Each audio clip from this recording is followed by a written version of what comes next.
Message of the Holy Father, John Paul II, for the 27th World Communications Day. Videocassettes and audiocassettes in the formation of culture and of conscience.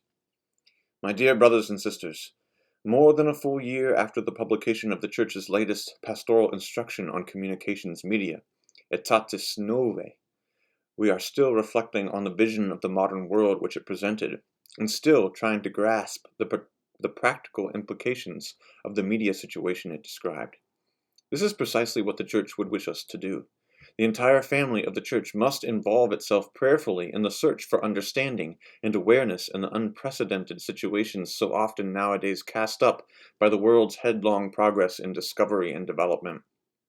Each individual must add his voice to the Church's unceasing petition for wisdom, for we greatly need divine guidance in order to grasp each opportunity that offers to serve God and His people, while at the same time taking the measures necessary to fend off whatever evil may threaten them. The pastoral instruction Aetatis Novae, we should notice, uses the word new even in its own title. At the dawn of a new era, it says, a vast expansion of human communications is profoundly influencing culture everywhere, and it goes on to claim that everybody is affected. The instruction uses the word new again and again, new media, new languages, new opportunities, in its anxiety to illustrate that the world in the 80s and 90s is no longer the same as it was in previous decades and generations. The argument is that the world in which God's people are on pilgrimage is quite largely a changed place, and that new media are quite largely responsible for changing it. The pilgrim people, however, must adapt to what is changed, must find ways to cope with it, must search to turn it to God's glory and the service of all His creation. In my message for World Communications Day last year, I mentioned that among the things we always celebrate on this annual occasion are the gifts of speech, of hearing, and of sight, which God has given us in order to make communication possible between us. This year, the theme of the day focuses on two specific new media which serve these very senses in a quite remarkable way, namely audiocassettes and videocassettes.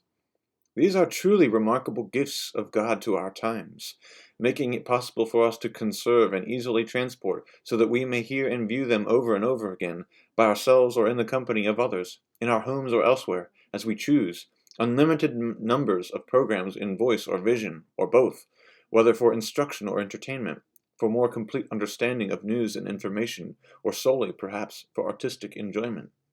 Let me say again, and with emphasis, that the audiocassette and the videocassette are gifts of God, gifts, we may say, kept in His treasury through all the ages until our time, kept for us. We must clearly understand that He did not give them to us for our harm. All things you love, says wisdom, nor hold any of your creatures in abhorrence. Hate and create you could not, nor does aught abide save at your will, whose summoning word hold them in being.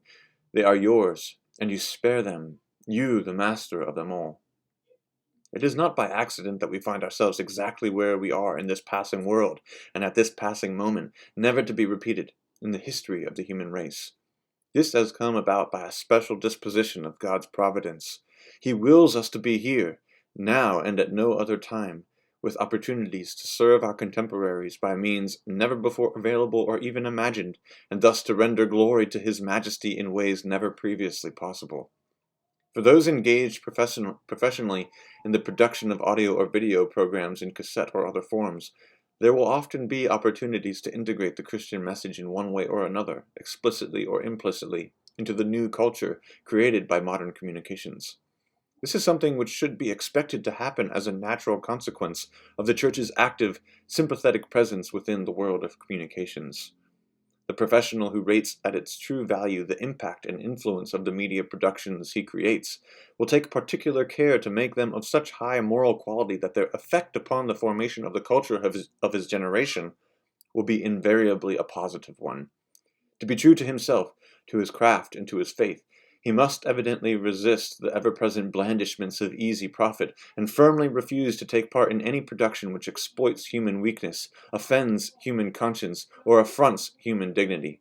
The role of the non-specialist, or ordinary Christian/citizen, in relation to media such as the audio or video cassette, must not be seen as that of a consumer merely. Each individual, simply by making his reactions to the media offerings placed before him known to those who produce and market them, will exercise a definite effect on the subject matter and moral tone of future offerings. The consumer must take very seriously his responsibility to make this active contribution to the protection and improvement of the media environment in which he and his dependents must exist.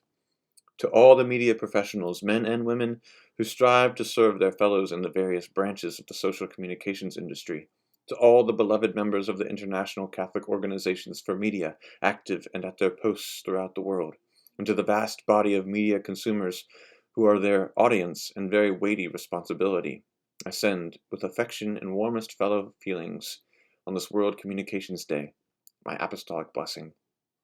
From the Vatican, 24th of January, 1993, the Feast of St. Francis de Sales.